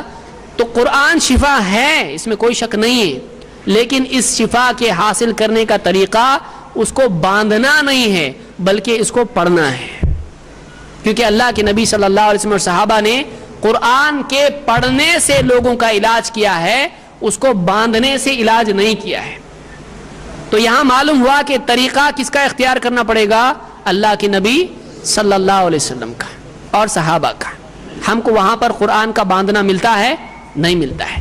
تو معلوم ہے کہ ہم مانتے ہیں کہ قرآن میں شفا ہے، اس کے ذریعے سے علاج کیا جا سکتا ہے، لیکن باندھ کر نہیں، جیسے شہد باندھتے نہیں ہیں اس کو پیتے ہیں، اسی طرح سے قرآن کو پڑھتے ہیں۔ قرآن کے معنی پڑھی جانے والی چیز کے ہیں، قرآن کے معنی قرأ سے ہے، قرأ کا مطلب پڑھنا، تو اس کو پڑھ کے علاج کیا جاتا ہے۔ اسی لیے آپ دیکھیں کہ اللہ کے نبی صلی اللہ علیہ وسلم قرآن سے کیسے علاج کرتے تھے۔ عائشہ رضی اللہ تعالیٰ عنہ فرماتی ہیں کان رسول اللہ صلی اللہ علیہ وسلم اذا مرض احد من اہلہ نفث علیہ بالمعوذات، اللہ کے نبی صلی اللہ علیہ وسلم کے گھر والوں میں سے جب کوئی بیمار ہو جاتا، جب گھر والوں میں سے کوئی بیمار ہو جاتا، آپ معوذات پڑھ کر اس پر نفث کرتے تھے۔ معوذات قل هو اللہ احد، قل اعوذ برب الفلق، قل اعوذ برب الناس، یہ 3 صورتیں ان کو معوذات کہتے ہیں۔ تو آپ یہ پڑھ کر اپنے گھر والوں پر کیا کرتے تھے؟ نفثا، اس طرح سے تھتکارنے کو نفثا کہتے ہیں، جس کو دم کرنا بھی کہتے ہیں۔ تو آپ اپنے گھر والوں پر یہ پڑھ کر دم کرتے تھے، تعویذ نہیں باندھتے تھے۔ اس کو امام مسلم نے روایت کیا ہے۔ اسی طرح سے آپ خود اپنے لیے یہ کرتے تھے۔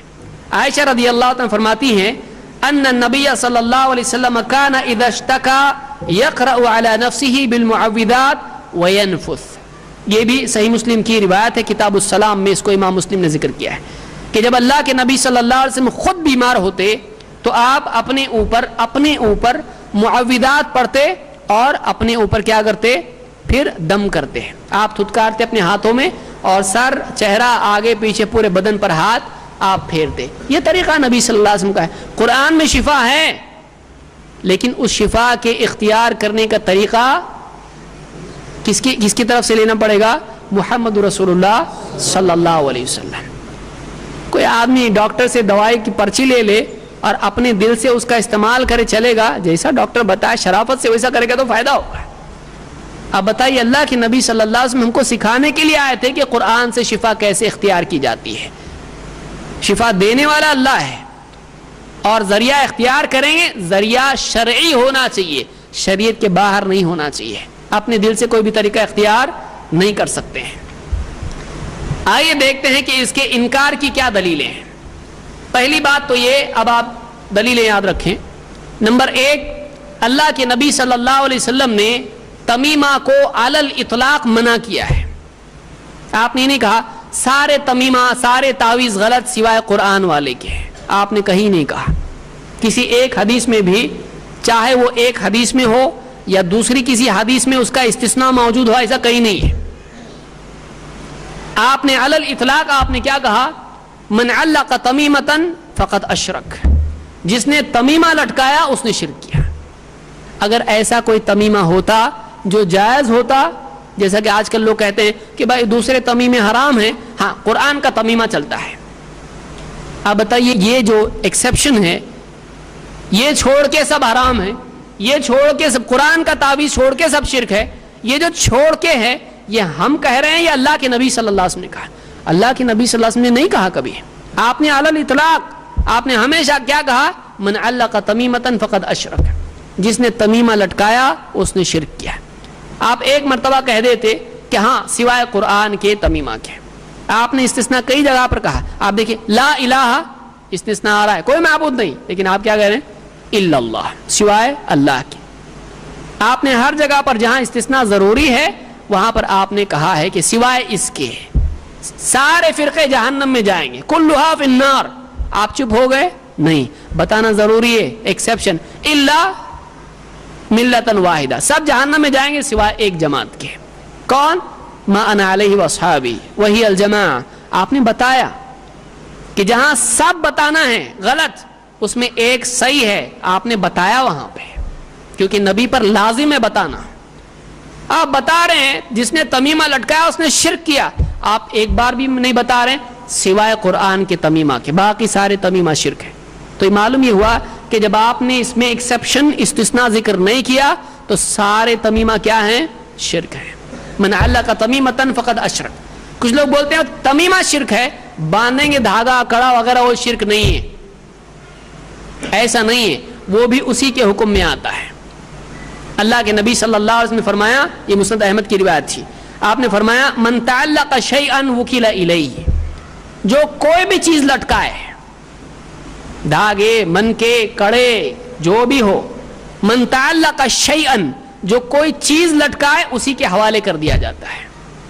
یہ بیزاری کا کلمہ ہے، وہ اسی کے، اب اللہ اس کو کچھ نہیں کرے گا، اللہ کی حفاظت سے نکل گیا، وہ اسی چیز کے حوالے کر دیا جاتا ہے۔ من تعلق شیئا وکل الیہ، اس کو بھی امام احمد، ترمذی اور حاکم نے روایت کی، اور یہ حدیث حسن لغیرہ کے درجے میں ہے، یعنی قابل اعتبار ہے۔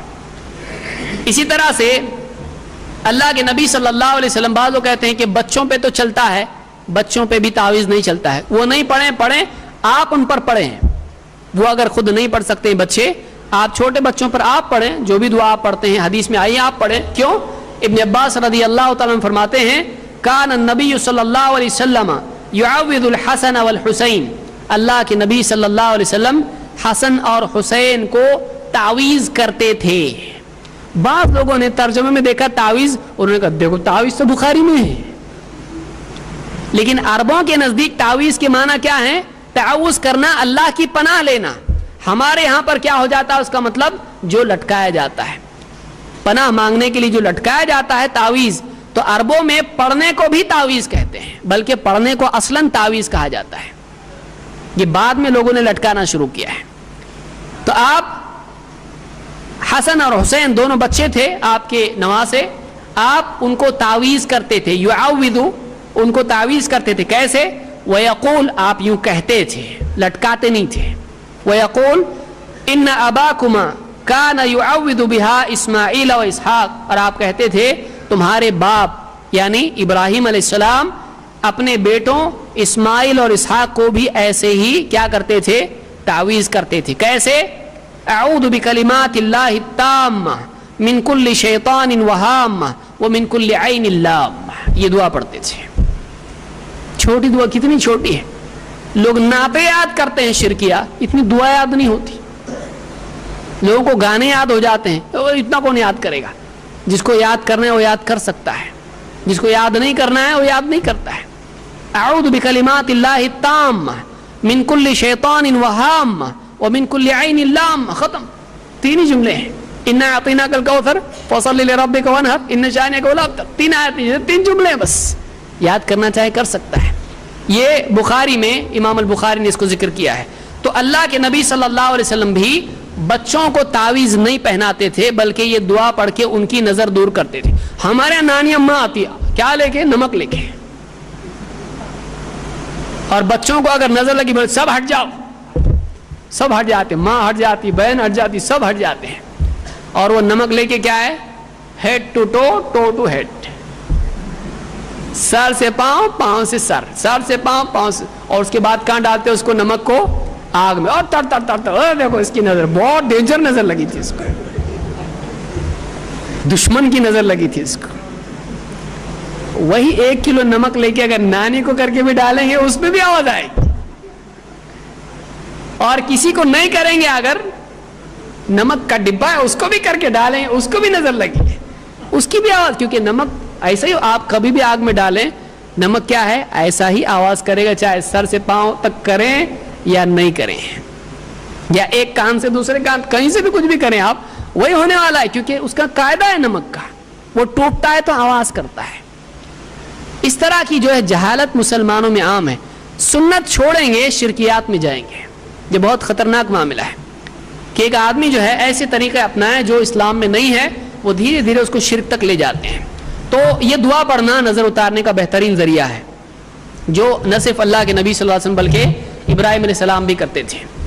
سلف نے تعویذ پر انکار کیا ہے، تمیمہ پر انکار کیا۔ مثال کے طور پر عقبہ ابن عامر صحابی ہیں رضی اللہ عنہ، وہ تمیمہ کے سلسلے میں تعویذ کے بارے میں کہتے ہیں، یقول فی التمائم انہا اینما وضعت من الانسان فإن موضعها شرک، تمیمہ انسان کے جسم میں جہاں بھی باندھا جائے اس کے باندھنے کی جگہ شرک میں مبتلا ہے۔ بعض لوگ کہتے ہیں گلے میں باندھتے تھے مشرکین، ہم تو یہاں کڑا یہاں ہے، کچھ لوگوں کا یہاں ہوتا ہے فیشن کے لیے، تو کہیں بھی باندھا جائے فإن موضعها باندھنے کی جگہ کیا ہے, کس چیز میں مبتلا ہے, شرک میں مبتلا ہے. تو کہیں بھی باندھو, اینما وضعت, کہیں بھی رکھا جائے, من الانسان, انسان کے ہاں کہیں بھی وہ چیز رکھی جائے تمیمہ, فإن موضعها شرک, اس کے باندھنے کی, اس کے رکھنے کی جگہ کیا ہے, شرک ہے. اس کو الجامع فی الحدیث میں ابن وہب نے اس کو روایت کیا ہے. اسی طرح سے عبداللہ ابن عقیم, یہ بھی صحابی ہیں. امام الذہبی نے کہا کہ لہو صحبہ, یہ صحابی ہیں. اپنی کتاب اسیر اعلام النبلاء میں انہوں نے کہا ہے اس کو.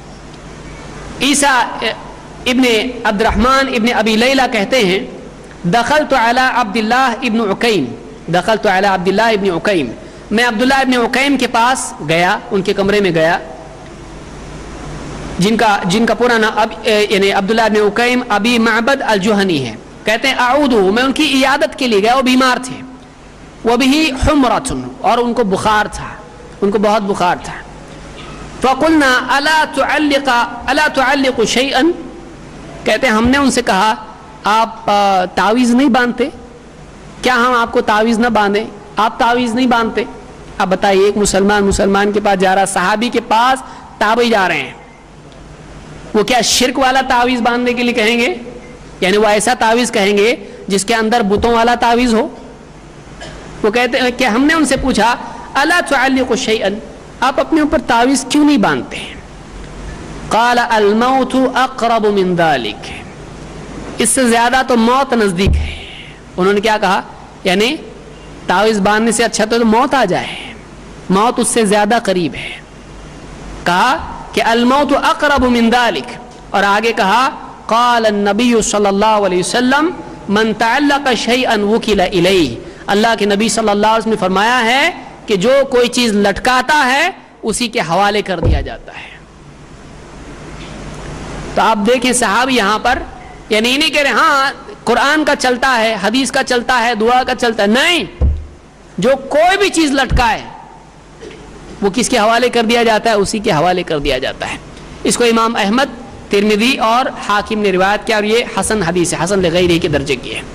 اور آگے آئیے, حذیفہ ابن الیمان صحابی ہیں. عذرہ کہتے ہیں دخل حذیفہ علی مریض, حذیفہ رضی اللہ تعالیٰ عنہ ایک مریض کے پاس گئے, داخل ہوئے. فرآ فی عضدہ سیرا, اس کے بازو پر انہوں نے ایک دھاگا دیکھا. فقطعہ او انتزعہ, انہوں نے وہ دھاگا کاٹ کے نکال دیا یا اس کو اتار دیا.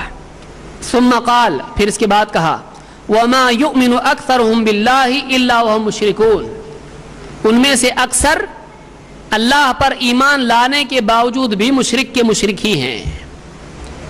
کس پر بعض لوگ کہتے ہیں تم شرک کیسا بول دیتے اس کو, مسلمان رہ کے شرک ہوتا کیا, کیسا نہیں ہوتا, صحابی کو ہم سے زیادہ سمجھتا ہے. گئے کس کے پاس, مسلمان کے پاس گئے, اس کے بازو پر دھاگا دیکھا, یہ نہیں پوچھا کس کی قبر پہ چارجنگ کے لیے رکھا تھا, صحیح قبر تھی غلط قبر تھی کون سی تھی, بلکہ دھاگا دیکھا تو فوراً اس کو توڑ کے نکال دیا. اور دلیل میں کیا کہا, انہوں نے اس کو کیا قرار دیا, انہوں نے کہا وما یؤمن اکثرهم باللہ, ان میں سے اکثریت اللہ پر ایمان لانے کے باوجود بھی کیا ہے, الا وهم مشرکون, پھر بھی وہ مشرک کے مشرک ہیں. معلوم ہوا کہ ان کے نزدیک بھی, حذیفہ رضی اللہ تعالیٰ کے نزدیک دھاگا بازو پر مسلمان کا باندھنا کیا ہے, شرک ہے. انہوں نے اس کو شرک قرار دیا ہے. اس کو ابن ابی حاتم نے اپنی تفسیر میں ذکر کیا ہے. اسی طرح سے ایک روایت میں ہے کہ دخل علی رجل یعودہ, حذیفہ رضی اللہ تعالیٰ عنہ ایک شخص کی عیادت کے لیے گئے, بیمار تھا وہ آدمی, اس کے پاس گئے. فوجد فی عضدہ خیطا, اس کے بازو پر انہوں نے دھاگا بندھا ہوا دیکھا. فقال ما هذا, اس سے پوچھے یہ کیا ہے, تیرے بازو پہ دھاگا بندھا, کیا ہے یہ, ما هذا, قال خیط رقی لی فیہ, اس آدمی نے کیا کہا, یہ دھاگا ہے جس پر کچھ پڑا ہوا ہے, پڑا ہوا دھاگا ہے یہ, اس پر کچھ پڑا گیا. کیا پڑھتے تھے وہ, منتر پڑھتے تھے, شرکیہ باتیں پڑھتے تھے مسلمان اس دور میں, کچھ نہ کچھ پڑھ کے اس پر اس دھاگے کو باندھا گیا ہے. فقطعہ, انہوں نے اس کو توڑ دیا. دھاگا توڑ کے نکال دیا. ثم قال, اور اس کے بعد کہا, لو مت ما صلیت علیک, اگر تو اسی حال میں مر جاتا میں تیرے اوپر نماز بھی نہیں پڑھتا. یعنی اتنا ڈینجر ہے ان کے نزدیک یہ چیز, اتنی خطرناک چیز ہے. کیا کہہ رہے ہیں, اگر اسی حال میں مر جاتا میں تیرے اوپر نماز نہیں پڑھتا. بتائیے اتنا سخت معاملہ ان کے نزدیک ہے. اور آج مسلمان باندھ کے گھوم رہا ہے, اور ایک تو ایک, کبھی کبھی دو دو ناڑے, یہ بابا کا ایک وہ بابا کا ایک, دو دو ناڑے, تعویذ 2-3 کہ ایک فیل ہوا تو دوسرا تو بچ جائے گا. Security, double security. یعنی ایک اگر فیل ہو جائے سیکنڈ لیول پہ, تھرڈ لیول پہ.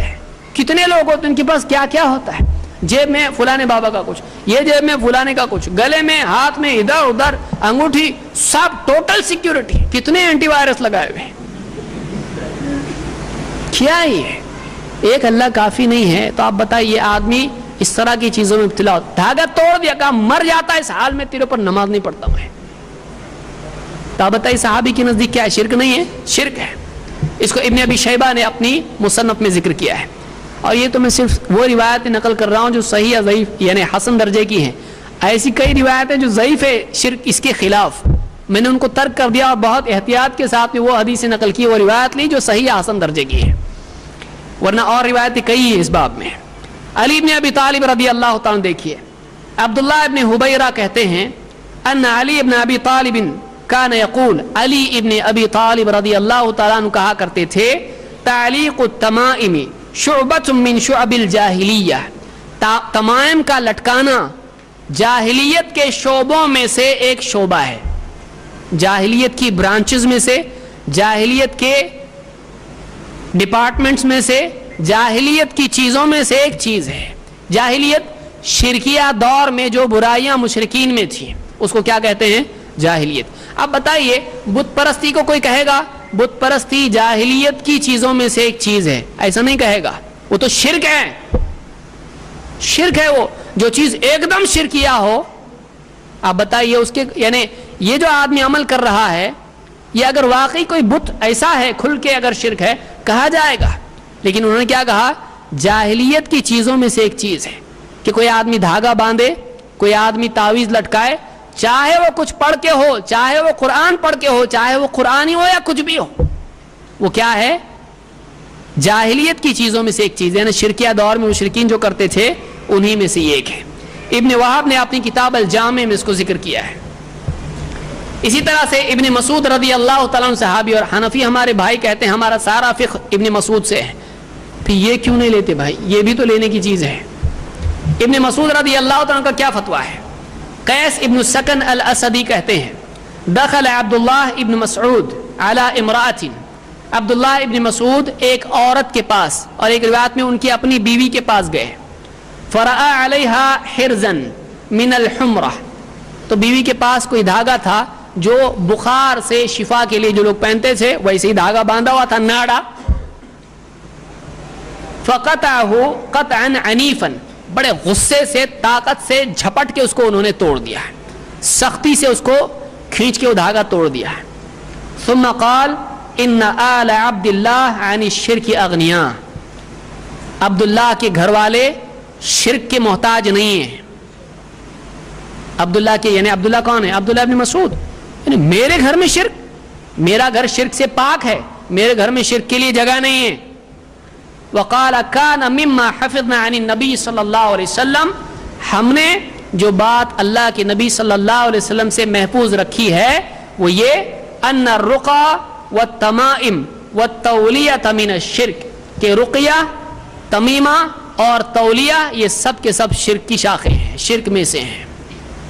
رقیہ منتر, ہاں جو دعائیں قرآن و سنت سے ثابت ہے وہ نہیں, لیکن منتر پڑھنا یہ, اور اسی طرح سے تمائم لٹکانے کی باندھنے کی چیزیں, اور تولیہ ایسی چیزیں جو محبت پیدا کرنے کے لیے مرد اور عورت آپس میں باندھتے تھے. آج بھی عورتیں جاتی بابا کے پاس, بابا یہ میری طرف دیکھتا ہی نہیں ہے, آفس سے بہت دیر سے آتا ہے, کچھ ایسا دو کہ پلو میں باندھ کے اس کو رکھوں. بابا بھی کوئی دیتا ہے تعویذ, اس کی سرانے میں رکھ یا اس کی چائے میں دے, کسی دن کڑوی چائے لگے گی پی لے گا, وہ معلوم بھی نہیں پڑے گا. تو اس کو کیا کہتے ہیں؟ تولیہ. تو کہتے ہیں کہ عورتی والا کا لفظ بھی اس میں آیا ہے روایتوں میں. تو یہ بھی کیا ہے؟ سب کے سب شرک ہیں. اس طرح کی ساری چیزیں شرک ہیں. اس کو امام الحاکم نے روایت کی اور یہ صحیح روایت ہے. ابراہیم النخعی تابعین میں سے ہیں. ابراہیم النخعی کہتے ہیں کانوا یکرہون التمائم کلھا من القرآن وغیر القرآن. مجھ سے پہلے جو لوگ تھے صحابہ اور سلف، ابراہیم نخعی تابعی، ان سے پہلے کے لوگ سب کیا کرتے تھے؟ کہتے ہیں کانوا یکرہون التمائم کلھا، وہ سب کے سب سارے تمائم کو ناپسند کرتے تھے. کون سے تمیمے، کون سے تعویذ، چاہے وہ قرآن میں سے ہو یا قرآن کے سوا کچھ اور ہو. من القرآن وغیر القرآن، قرآنی تعویذ ہو یا غیر قرآنی ہو، مجھ سے پہلے کے لوگ سب کو ناپسند کرتے تھے. یہاں پر کوئی آدمی مکروہ ہے، مکروہ کا میننگ لوگوں کو معلوم نہیں ہے. یہ روایت ہے ابن ابی شیبہ میں. اس بارے میں آپ دیکھیے اور ایک روایت ہے ان کی. ابن ابراہیم النخعی کہتے ہیں کانوا یکرہون التمائم کلھا من القرآن وغیرہ، اور کہتے ہیں راوی کہتے ہیں وسألت ابراہیم، میں نے ابراہیم النخعی سے پوچھا. ابراہیم کون ہے؟ ابراہیم ابن یزید النخعی. کہتے ہیں فقلت اعلق فی عضدی هذه الآیہ، میں اپنے بازو پر یہ آیت باندھوں کیا؟ کون سی آیت؟ یا نار کونی بردا وسلاما علی ابراہیم، کہ میں اس اپنے بازو پر یہ آیت باندھوں، اے آگ ابراہیم کے لیے سلامتی اور ٹھنڈک ہو جا، بردن و سلاما، ٹھنڈک اور سلامتی ہو جا. کیا یہ آیت میں اپنے بازو پر باندھ سکتا ہوں؟